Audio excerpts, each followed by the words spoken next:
नमस्कार मित्रों, मैं राकेश कुमार और आपके अपने यूट्यूब चैनल पर आप सभी विद्यार्थियों का मोस्ट वेलकम। 11th क्लास मैंने ले ली थी कल और आज 12th क्लास की जो चर्चा करेंगे उसमें हेलो एरिन्स की रासायनिक अभिक्रियाओं की बात करेंगे। तो बेसिकली हेलो एरिन दो प्रकार की रासायनिक अभिक्रियाएं देता है। कितनी प्रकार की रासायनिक अभिक्रिया देगा? दो प्रकार की रासायनिक अभिक्रिया देगा, जिसमें से पहली अभिक्रियाएं अपने पास नाभिक स्नेह प्रतिस्थापन अभिक्रिया और दूसरी है इलेक्ट्रॉन स्नेह प्रतिस्थापन अभिक्रिया। अब हमें ये देखना होगा कि नाभिक स्नेह अभिक्रिया में क्या होगा। तो नाभिक स्नेह अभिक्रिया में जैसे ये अपने पास हेलो एरिन है, सिंपल क्लोरोबेंजीन है।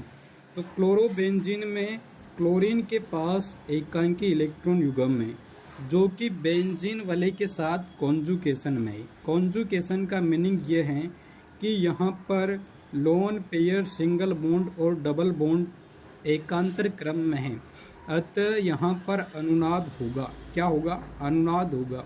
अनुनाद होगा तो यहाँ से ये लोन पेयर यहाँ पर आएगा तो डबल बॉन्ड का निर्माण करेगा। जैसे ये डबल बॉन्ड बनाता है कार्बन और क्लोरीन के बीच में, तो इस कार्बन की संयोजकता 5 हो जाती है, तो बॉन्ड के इलेक्ट्रॉन और तो स्थिति पर शिफ्ट हो जाएंगे।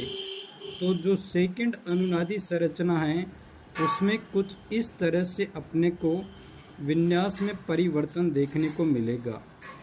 यहाँ पर औरतों पर क्या हो गया? नेगेटिव चार्ज आ गया। अब जो ये नेगेटिव चार्ज है ये डबल बॉन्ड के साथ संयुग्मन में है, क्योंकि नेगेटिव सिंगल बॉन्ड और डबल बॉन्ड एकांतर क्रम में है। तो वापस फिर से ये क्या करेगा? अनुनाद करेगा। तो फिर से अनुनाद करने पर थर्ड स्ट्रक्चर में क्या होगा बेटा जी? थर्ड स्ट्रक्चर में पैरा पोजीशन पर आंशिक ऋणावेश उत्पन्न हो जाएगा। वापस ये इसके साथ संयुग्मन में डबल बॉन्ड, तो वापस अनुनाद करेगा। तो इलेक्ट्रॉनों की शिफ्टिंग इस प्रकार से होगी कि फिर से ऑर्थो स्थिति पर क्या हो जाएगा? फिर से ऑर्थो स्थिति पर आंशिक ऋणावेश उत्पन्न हो जाएगा। बाकी कार्बन क्लोरीन आंशिक द्विबंध लक्षण ऑलरेडी हैं ही सही। एक बार वापस ये संयुग्मन करेगा क्योंकि नेगेटिव चार्ज सिंगल और डबल बॉन्ड एकांतर क्रम में है, तो यहाँ से द्विबंध लक्षण न्यूट्रल होकर वापस सिंगल बॉन्ड में चेंज हो जाएगा। क्योंकि यहाँ पर क्या देखने को मिला है अपने को? यहाँ पर जो क्लोरीन है उसके पास इलेक्ट्रॉनों की कमी हो गई थी, उस कमी को डबल बॉन्ड ने वापस पूरा कर दिया। तो ये क्लोरोबेंजीन की 5 अनुनादी संरचना है। इन 5 अनुनादी संरचनाओं से अपने को ये ज्ञात होता है कि क्लोरीन परमाणु के एकांकी इलेक्ट्रॉन बेंजीन वलय के साथ अनुनाद में व्यस्त होने के कारण बेंजीन वलय की ऑर्थो, पैरा तथा ऑर्थो स्थिति पर इलेक्ट्रॉन घनत्व बढ़ाते हैं। साथ ही कार्बन आंशिक द्विबंध लक्षण उत्पन्न हो रहा है, जो कि सेकंड, थर्ड और फोर्थ अनुनादी संरचनाओं में कार्बन क्लोरीन द्विबंध लक्षण उत्पन्न हो रहा है। अब इस द्विबंध को तोड़ना मुश्किल होता है। क्या होता है?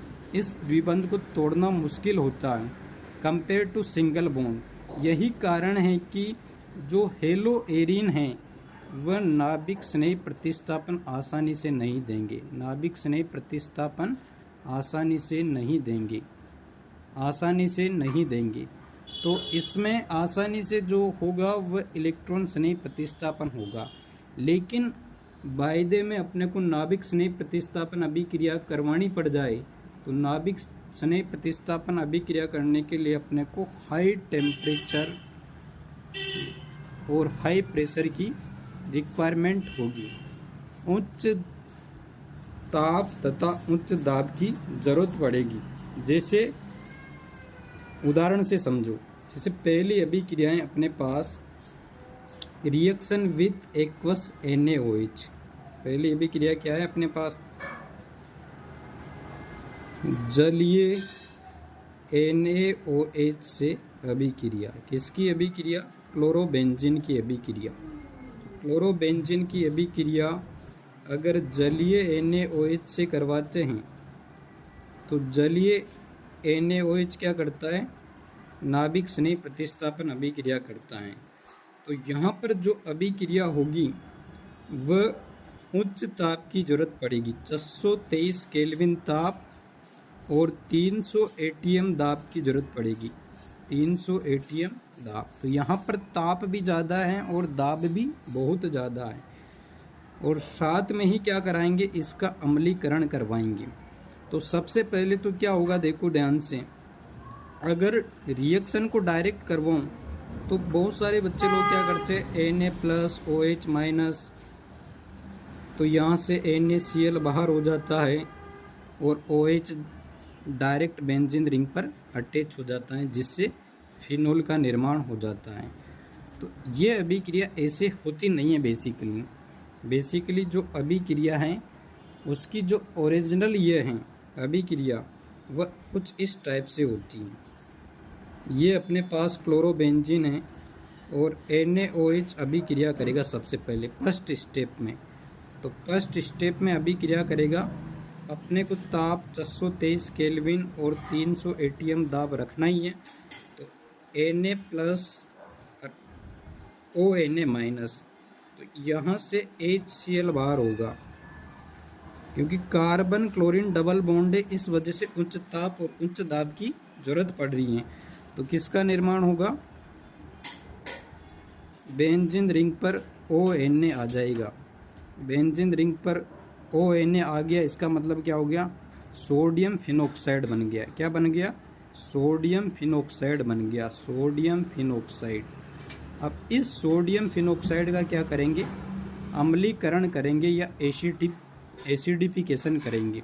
H+ से रिएक्शन कराएंगे, HCl से भी रिएक्शन हो सकती है।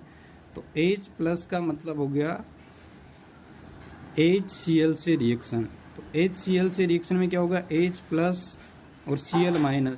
तो Cl- तो किसके साथ चल जाएगा, Na के साथ चल जाएगा, और H+ का आक्रमण ऑक्सीजन पर हो जाएगा। तो किसका निर्माण हो जाएगा, अपने पास फिनोल का निर्माण हो जाएगा। तो इस प्रकार क्लोरोबेंजीन से हम लोग क्या बनाएंगे, फिनोल बनाएंगे। क्लोरोबेंजीन को फिनोल में जलीय NaOH की अभिक्रिया द्वारा परिवर्तित करेंगे, और इसी अभिक्रिया को ग्रो प्रक्रम भी कहते हैं। क्या बोलते हैं, ग्रो प्रक्रम या ग्रो प्रोसेस। बहुत वेरी इंपॉर्टेंट है, डायरेक्ट नेम रिएक्शन में पूछा जाता है, what is grow process, grow प्रक्रम होता क्या है। अब यहाँ जो ध्यान देने योग्य बात है कि अभिक्रिया की अगर मैं क्रियाशीलता बढ़ाना चाहूँ, मतलब मेरे को अगर ताप और दाब की जरूरत नहीं पड़े और अभिक्रिया ईजी हो जाए, तो उस केस में क्या करेंगे, यहाँ पर देखो ध्यान से, ऑर्थो पर नेगेटिव चार्ज आ रहे हैं। तो ऑर्थो पे नेगेटिव चार्ज आएगा, क्योंकि ये अनुनाद करेगा। तो अगर इस नेगेटिव चार्ज को मैं क्या कर लूँ, इस नेगेटिव चार्ज को, जो यहाँ पर नेगेटिव चार्ज डेवलप हो रहा है, वहाँ पर इलेक्ट्रॉन विड्रॉइंग ग्रुप जोड़ दूँ, इलेक्ट्रॉन खींचने वाले ग्रुप जोड़ दूँ। इलेक्ट्रॉन खींचने वाले का मतलब इलेक्ट्रॉन विड्रॉइंग ग्रुप, जैसे NO2 क्या करता है, इलेक्ट्रॉन खींचता है। Cn- भी क्या करता है, इलेक्ट्रॉन खींचता है। COOH- भी क्या करता है, इलेक्ट्रॉन खींचता है। और SO3H भी क्या करता है, इलेक्ट्रॉन खींचता है। वैसे एल्डिहाइड और कीटोन भी क्या करते हैं, इलेक्ट्रॉन खींचने का काम करते हैं। तो ये सब क्या है, इलेक्ट्रॉन विड्रॉइंग ग्रुप हैं। अगर ये बेंजीन रिंग की ऑर्थो तथा पैरा स्थिति पर अटैच हो, तो ऑर्थो और पैरा स्थिति से जो आंशिक ऋणावेश उत्पन्न हुआ है उसको आसानी से खींच लेंगे। तो कॉन्जुगेशन क्या हो जाएगा, कम हो जाएगा। कॉन्जुगेशन कम होने पर कार्बन क्लोरीन के बीच में आंशिक द्विबंध लक्षण कम उत्पन्न होगा, जिससे Cl का क्लीवेज, Cl आसानी से बाहर हो जाएगा। जैसे उदाहरण से समझो ध्यान से, उदाहरण से आपको और अच्छे से समझ में आएगा। तो उदाहरण है अपने पास ये क्लोरोबेंजीन, और यहाँ मैंने जोड़ दिया NO2। क्या जोड़ दिया, NO2। और अभिक्रिया करवा दी मैंने किससे, OH- से। OH- का मतलब है NaOH, इससे NaOH से अभिक्रिया करा दी। तो इससे अगर मैं अभिक्रिया कराऊंगा तो यहाँ पर जो टेम्परेचर चाहिए होगा मेरे को, वो 443 केल्विन टेम्परेचर पे रिएक्शन हो जाएगी। क्यों हो जाएगी? क्योंकि यहाँ पर जो नेगेटिव चार्ज है उसको ये क्या कर लेगा, खींच लेगा। तो यहाँ पर कॉन्जुगेशन कम होगा। तो इस वजह से यहाँ पर किसका निर्माण हो जाएगा, इसका निर्माण हो जाएगा OH और NO2 एज इट इज ऐसे के ऐसे, बाहर क्या निकल जाएगा, NaCl बाहर निकल जाएगा। अब मैं क्या कर रहा हूँ, पैरा पे जोड़ रहा हूँ। सेकंड में क्या कर रहा हूँ, पैरा पे जोड़ रहा हूँ। तो पैरा पे जोड़ेंगे तो क्या होगा, और कम टेम्परेचर पे रिएक्शन हो जाएगी। जैसे इधर नेक्स्ट पेज में देखो ध्यान से, तो पैरा पोजीशन पे क्या कर रहे हैं हम, 2 NO2 ग्रुप जोड़ रहे हैं, एक ऑर्थो पे जोड़ रहे हैं और एक पैरा पर जोड़ रहे हैं। एक NO2 तो ऑर्थो पर है, दूसरा पैरा पर है। ऑर्थो का मतलब होता है अगल बगल में, और पैरा का मतलब होता है आमने सामने, मतलब एक छोड़कर एक। तो यहाँ से भी नेगेटिव चार्ज आएगा जिसको NO2 खींच लेगा, क्योंकि इलेक्ट्रॉन विड्रॉइंग ग्रुप है। और यहाँ पर भी नेगेटिव चार्ज डेवलप होगा जिसको NO2 खींच लेगा। तो अभिक्रिया 668 केल्विन ताप पर ही हो जाएगी। तो 668 केल्विन ताप पर किसका निर्माण हो जाएगा, अपने पास यहाँ पर 2,4 डाइनाइट्रोफिनोल का निर्माण हो जाएगा। और बाहर क्या निकल जाएगा, NaCl बाहर निकल जाएगा। समझ में आ रही है बात? अगर मैं तीनों जो स्थिति हैं, ऑर्थो पैरा ऑर्थो पर, वहाँ तीनों जगह NO2 जोड़ दूं तो अब की बार तो क्या कर लेगा, पूरा का पूरा जो नेगेटिव चार्ज है उसको ये तीनों ग्रुप खींच लेंगे। तो नेगेटिव कॉन्जुगेशन ही नहीं करेगा। कॉन्जुगेशन ही नहीं करेगा तो इसके बीच में partially double bond character carbon chlorine के बीच में आएगा ही नहीं। तो गर्म करने पर ही रिएक्शन हो जाएगी, हीट देने पर भी रिएक्शन इजीली हो जाएगी।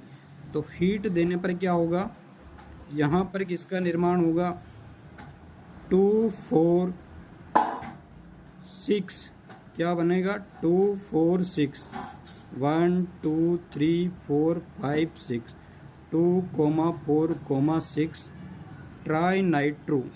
ट्राइनाइट्रोफिनोल का निर्माण होगा, जिसी को बोलते हैं पिक्रिक अम्ल। क्या बोलते हैं, पिक्रिक अम्ल या पिक्रिक एसिड। बहुत वेरी इंपॉर्टेंट है कि पिक्रिक अम्ल क्या होता है। और बाहर अपने पास NaCl जैसे बाहर निकल रहा है वैसे बाहर निकल जाएगा। समझ में आ रही है बात? तो पिक्रिक अम्ल का निर्माण हम किस टाइप से करेंगे, तो ये चीज़ अपने को अच्छे से समझना है। तो यहाँ पर जो समझने वाली बात थी नाभिक स्नेह प्रतिस्थापन में, वह ये थी, नोट डाल के लिखना है कि अगर कार्बन हेलोजन या एरिल हेलाइड में